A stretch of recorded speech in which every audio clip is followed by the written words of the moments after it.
So I get a lot of questions about PT. I do have several PT. Does this mean several? This looks like 2. I have more than 2. I have several videos on my channel about PT, how to get in shape for PT, what you need to do to get prepared for PT, how to increase your PT score. So make sure you go ahead and check those out. I'm going to put them up here somewhere in the cards.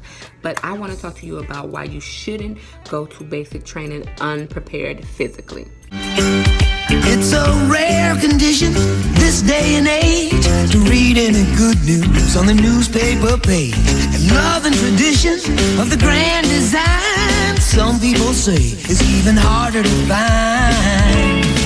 Well, then there must be some magic clue inside these gentle walls, 'cause all I see is the tower of dreams, real love bursting out of every scene. So I get a lot of questions about PT, a lot of emails, like probably I would say 85% of my emails about people joining the military is either they're scared, they don't know what branch they should serve, or they need help with PT. So I'm actually gonna make a PT playlist, I think, because I get this question a lot reoccurring.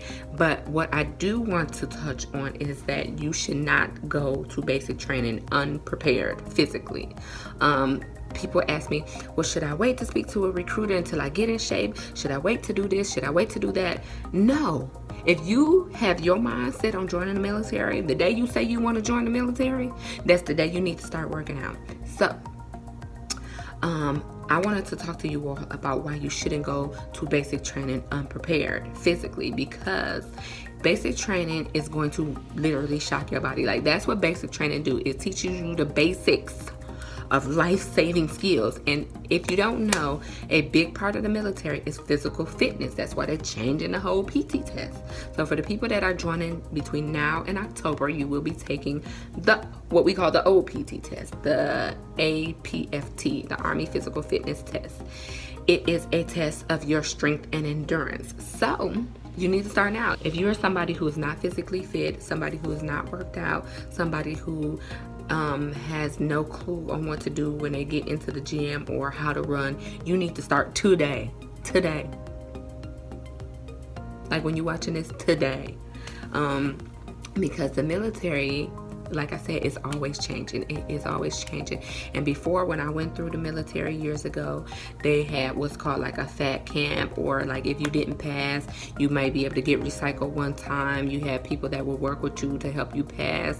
I remember there was a girl that literally like barely passed her PT test going through basic training, and she had people like running next to her. She had people like almost pulling her. She barely passed. And basic training, for everybody who doesn't know, you have to pass by at least 50% of your standard PT score. You can go on Google, because people ask me all the time, what do I need to pass? Go on Google and look up Army APFT standards for your specific height and weight, because it's different for everybody based on male or female, based on your age. I'm sorry, not height and weight, but based on your age. So male and female based on your age.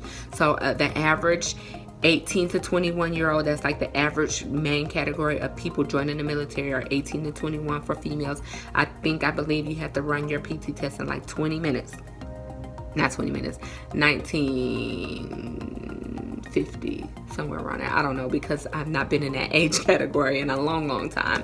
But you have to run 2 miles in about 18 minutes is good. If you at 18 minutes, you good, girl. Sis, you gonna pass if you at 18 minutes. A lot of people can't do that. A lot of people, myself included, when I joined the military, I came in straight off the street. I was not like no Flojo. I didn't do a lot of sports in high school. I was not in the best of physical fitness shape when I joined the military. But luckily, my recruiter, I had a good recruiter who looked out for me, and he worked out with me before I went to basic training.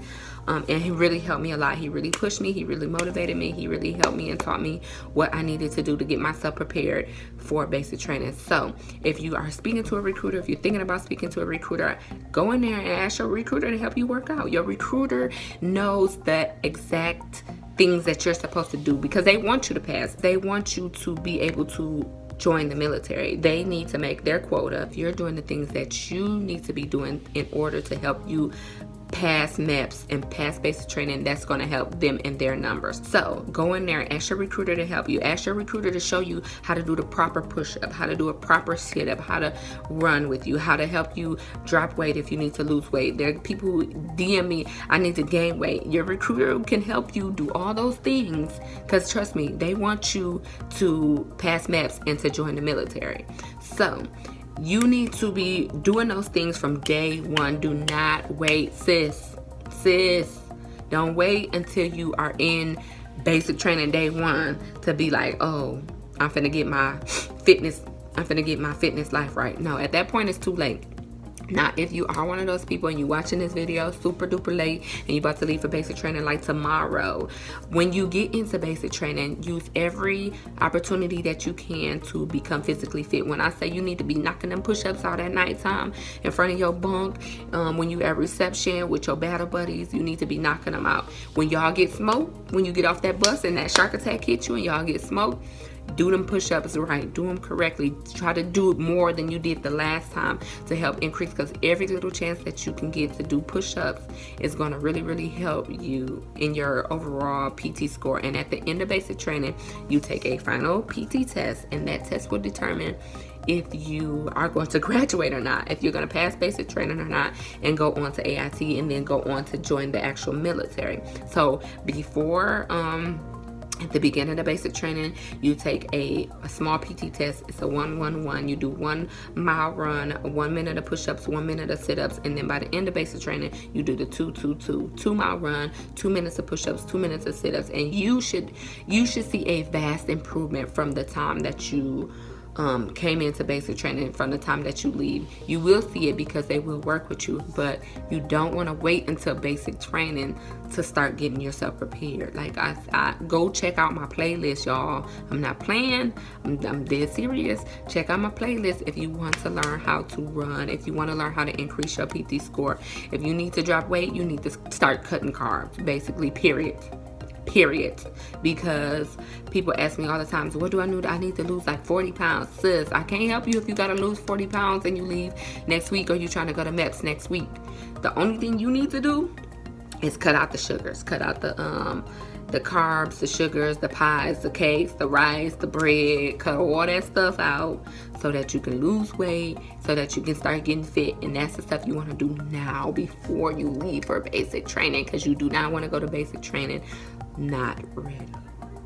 You do not want to get recycled, because they're going to send you to Fort Couch. Alright guys, I'm going to go ahead and end this here because I think I done hammered that into y'all enough. But basically, you do not want to go to Fort Couch, you know. You do not want to go to Fort Couch. You want to start working out now, especially if you ain't the PT stud that you want to be. Start now. Bye. Hey, if you want to see more videos like this, then make sure you hit that subscribe button. Like, what are you waiting on? Go now.